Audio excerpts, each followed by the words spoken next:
সাজেক ভ্যালির আরও একটি নতুন ভিডিও নিয়ে আপনাদের মাঝে হাজির হলাম। আসসালামু আলাইকুম ইব্রিয়ান, আপনারা সবাই কেমন আছেন? আশা করি ভালো আছেন। আমি আল্লাহর রহমতে ভালো আছি। তো এই যে সাজেক ভ্যালির আরও একটি নতুন একটা ভিডিও নিয়ে চলে আসছি। তো আগেই বলে নিচ্ছি যে আমাদের এখানে একটা ইসলামী মাহফিল হচ্ছে, তো বাইরের একটি নয়েজ আপনারা পেতে পারেন, তো প্লিজ ইগনোর করবেন। তো এই যে চলে আসছি সাজেক ভ্যালির দ্বিতীয় ভিডিও নিয়ে। তো এই যে সকালে ঘুম থেকে উঠে দেখেন কত সুন্দর ভিউ, বাহিরের ভিউ দেখা যাচ্ছে। তো এই যে আমার আপনাদের আগের ভিডিওতেই বলেছি যে আমি যাইনি, আমার হাজব্যান্ড সেখানে গিয়েছে, তো সেই আমাদেরকে ভিডিও করে পাঠাচ্ছে, আমি ভয়েস ওভার দিয়ে আপনাদের সঙ্গে শেয়ার করছি।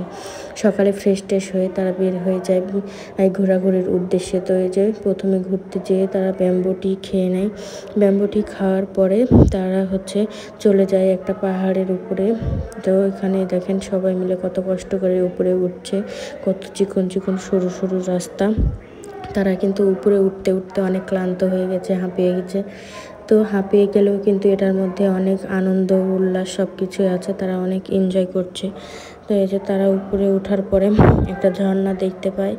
তো সেই ঝর্ণাতে যেয়ে তারা অনেক এনজয় করে, বলে না কষ্ট করলে কেষ্ট মেলে। তো অনেক কষ্ট করে উপরে ওঠার পরে তারা কত সুন্দর একটা ভিউ দেখতে পায়, কত আনন্দ করতে পারে, কত এনজয় করতে পায়। দেখেন তো উপরে যে ঝর্ণা দেখতে পায়, তারপরে সেখানে তারা একটু গোসল করে সেখানে অনেকক্ষণ আনন্দ করার পরে তারা সেখান থেকে চলে যায়। তারপরে সেখান থেকে দুপুরে তারা ব্যাম্বো বিরিয়ানি খাওয়ার জন্য সেখানে চলে যায়। যে দেখেন এখানে ব্যাম্বোর বিরিয়ানি প্রসেসিং চলছে, পোড়ানো হচ্ছে খাওয়ার জন্য। তো এখানে প্রসেসিং করে তারা কিন্তু আগুনে পুড়তে দিয়েছে। তো এই যে দেখেন এখানে কিন্তু আগুনে দাও দাও করে পুড়ছে। এটা কিন্তু কয়লা দিয়ে পোড়ানো হয় না, এটা পুরোপুরি আগুনে, অনেক জোরে জোরে আগুনের তাপ দিয়ে এটা কিন্তু তৈরি করা হয়। তারপরে এটা পুরানো হয়ে যাওয়ার পরে দেখেন এই যে এখানে ব্যাম্বুটিটা কিভাবে কাটা হচ্ছে। এভাবেই কিন্তু ব্যাম্বুটিটা কেটে তারা রেডি করে বের করে দেয়। তারপরে যে দেখেন একটা একটা করে সব কাটছে আর রেখে দিচ্ছে, কারণ সব একসঙ্গে ঢালবে সেই জন্য। তারপরে যে সব কাটা হয়ে গেলে তারা কিন্তু এই যে এখানে ঢালা শুরু করে। তো একটা করে ব্যাম্বোর বিরিয়ানিতে তারা 4 জন করে খায়। একটা বাঁশের ভিতর কিন্তু অনেকগুলো করে বিরিয়ানি আটে। তো তারা বের করে 4 জন মতো করে খায়। তো বিরিয়ানিটা নাকি অনেক স্বাদ ছিল। অবশ্যই পাহাড়ি জিনিস সব কিছুই কিন্তু স্বাদ, ফল, সেখানকার খাবার সব কিছুই তো ফ্রেশ, সব কিছুই কিন্তু খেতে মজা হয়। দেখেন বিরিয়ানিটা দেখতে কত লোভনীয় লাগছে, দেখেই মনে হচ্ছে অনেক সুস্বাদু হয়েছে। আসলেই কিন্তু সুস্বাদু ছিল বিরিয়ানিটা।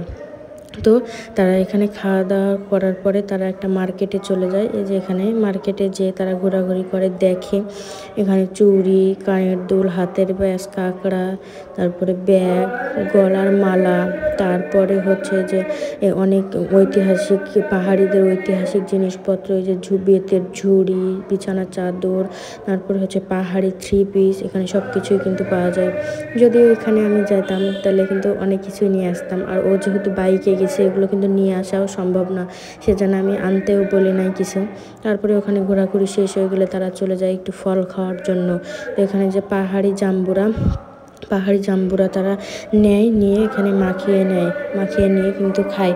জাম্বুরা কিন্তু মাখিয়ে খেতে অনেক মজা লাগে, আর পাহাড়ি জাম্বুরা অনেক মিষ্টি হয়।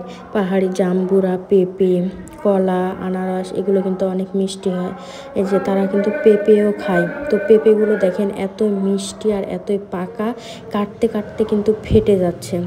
তো এই যে দেখেন তারা এখান থেকে পেঁপে, জাম্বুরা এগুলো খায়। আর এখানে যে চায়ের দোকান, এটা চায়ের দোকানের সামনে পেঁপে, জাম্বুরা, তারপরে যে কমলা, মালটা এগুলো কিন্তু বিক্রি করে, সঙ্গে কলাও ছিল। তো তারপরে যে রুমে চলে আসার পরে দেখেন সন্ধ্যার দিকের ভিউটা কত সুন্দর। তো আমার ভিডিওগুলো কেমন লাগে আপনারা সবাই কমেন্টে জানাবেন, এবং আমার চ্যানেলটাকে সাবস্ক্রাইব করে আমার পাশে থাকবেন। আল্লাহ হাফেজ সবাইকে। আসসালামু আলাইকুম।